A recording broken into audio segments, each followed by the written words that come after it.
Ang mga multo, totoo. Alam nating lahat ito. Pero madalas, binabaliwala natin. Tinuturuan tayong huwag matakot sa hindi nakikita, pero paano kung ang hindi natin nakikita ang dahilan ng ating takot? Maraming kwento ang naririnig ko tungkol sa mga nagpaparamdam, pero wala sa mga iyon ang masasabing totoong nangyari sa akin. Hanggang ngayon, pilit ko pa rin kinakalimutan ang gabing iyon. Ako na pala si Arnel, isang balut vendor.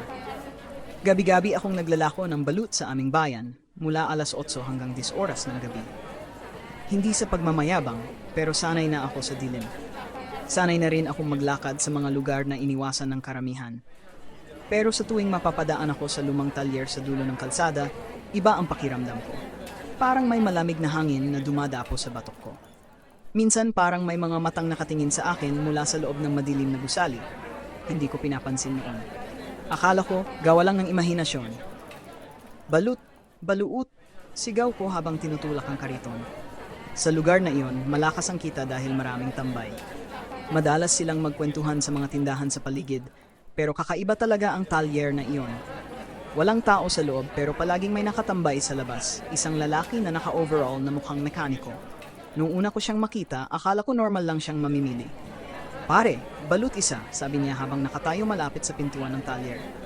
Inabot ko sa kanya ang balut.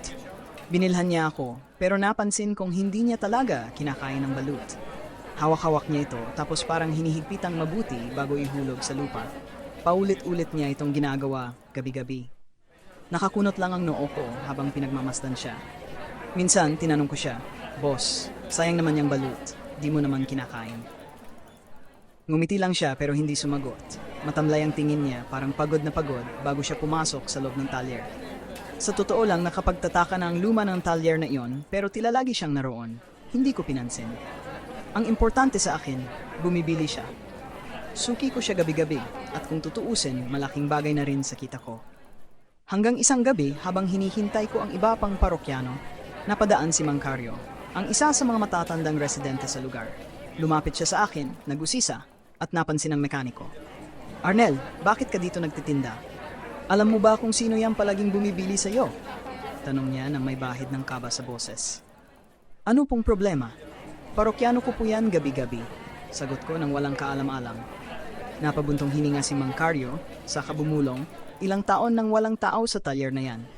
Yung mekaniko diyan, si Paul, nasunog sa aksidente 5 taon na ang nakalipas. Nagkulong siya sa loob ng talyer habang nagwe-welding. Hindi siya nakalabas nang biglang sumiklab ang apoy. Nanlamig ako sa narinig ko. Hindi ako agad nakapagsalita. Sinilip ko ang talyer at nakita kong naroon pa rin ang mekaniko, tahimik na nakatayo. Pero gabi-gabi siyang bumibili sa akin, sagot ko, pilit inuunawa ang sinasabi ni Mang Carlo. Umiling lang siya. "Kung ako sa'yo, huwag ka nang bumalik dito." Hindi ko siya pinakinggan. Sayang ang kita kung iiwasan ko ang lugar na iyon. Kaya kahit nanginginig ang tuhod ko, bumalik pa rin ako kinagabihan. Pagdating ko roon, naroon ulit siya. Nakatayo sa parehong pwesto sa ilalim ng madilim na ilaw. "Balut," mahinang sabi niya habang iniabot ang kamay. Inabot ko sa kanya ang balut, pero napansin ko na may kakaiba sa itsura niya. Ang kanyang balat ay parang sunog at ang amoy niya ay parang nasunog na goma. Nanginig ang mga kamay ko habang iniabot ang balut, pero pilit kong pinakalma ang sarili. Pagkakuha niya nung umiti siya at doon ko napansin ang kanyang mga ngipin. Dilaw, durog-durog, puno ang multo ng talyer. Ang mga multo, totoo. Alam nating lahat ito, pero